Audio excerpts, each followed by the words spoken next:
Eh yung hayop ba, yung pagkain, pwede bang linisin ng Diyos? Pakinggan nyo sa Marcos, ganito naman ang ating mababasa sa 7:19. Sapagkat hindi pumapasok sa kanyang puso, kundi sa kanyang tiyan, at lumalabas sa dakong daanan ng dumi. Sa salitang ito'y nililinis niya ang lahat ng pagkain. Hindi tao yan. Hindi tao yan dahil pumapasok sa bibig at pumupunta sa tiyan at inilalabas sa dakong daanan ng dumi. Ang Kristo po may sabi niyan eh. Sabi ni San Marcos, sa salitang ito'y nililinis niya ang lahat ng pagkain. Kaya pwede rin pong linisin ng Diyos ang pagkain. Nilinis ng Diyos, huwag nating ipalagay na marumi. Yung baboy, nung una'y kinikilalang marumi. Pagdating ni Kristo, hindi naman pumapasok yun sa puso, kundi sa bibig, at pumutuloy sa tiyan, lumalabas sa daanan ng dumi. Sa salitang ito, nililinis niya ang lahat ng pagkain. Kaya ngayon, kapatid, kahit baboy, pwedeng kainin. Nilinis na ng Diyos yan eh. Kapatid, kung inaakala mong nilinis na ng Diyos ang lahat ng pagkain, tiyak, nagkakamali ka. Sapagkat hindi mo naunawaan ang sinabi ni Jesus sa mga Fariseo at sa Eskriba. Bilang Kristiyano, nauunawaan namin ang bawat salita ni Kristo, mas lalo na ang salita ng ating dakilang nag-iisang Diyos na makapangyarihan sa lahat.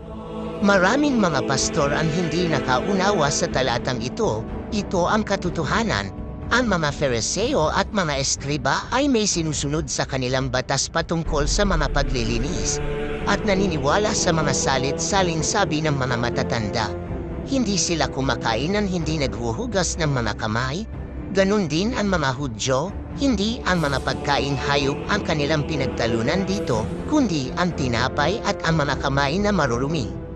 Kaya sinabi ni Jesus, walang anumang nasa labas ng katawan ng tao na pagpasok sa kanya ay makakahawa sa kanya. Datapwat ang mga bagay na nagsisilabas sa tao yaon ang nakakahawa sa tao.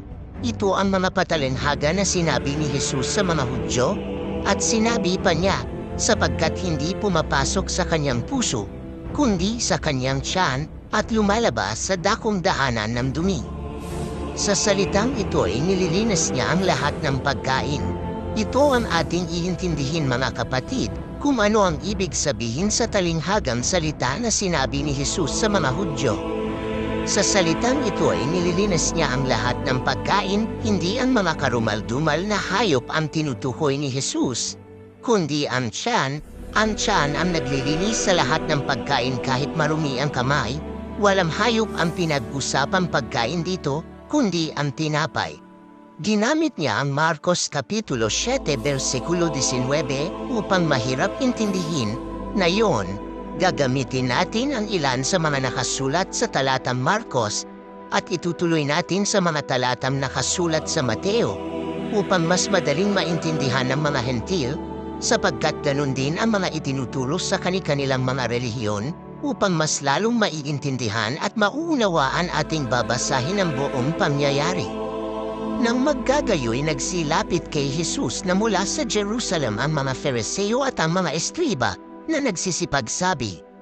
At siya'y tinanong ng mga Fariseo at ng mga Eskriba, bakit ang iyong mga alagad ay hindi nagsisilakad ng ayon sa salit-saling sabi ng matatanda, kundi nagsisikain sila ng kanilang tinapay ng mga kamay na karumal-dumal. At pinalapit niya sa kanya ang karamihan at sa kanila'y sinabi, pakinggan ninyo at unawain. Hindi ang pumapasok sa bibig ang siyang nakakahawa sa tao, kundi ang lumalabas sa bibig, ito ang nakakahawa sa tao. At sumagot si Pedro at sinabi sa kanya, ipaliwanag mo sa amin ang talinghaga. At sinabi niya, kayo baga naman wala pa ring pag-iisip. Hindi pa baga ninyo nalalaman na ang anumang pumapasok sa bibig ay tumutuloy sa tiyan at inilalabas sa daanan ng dumi.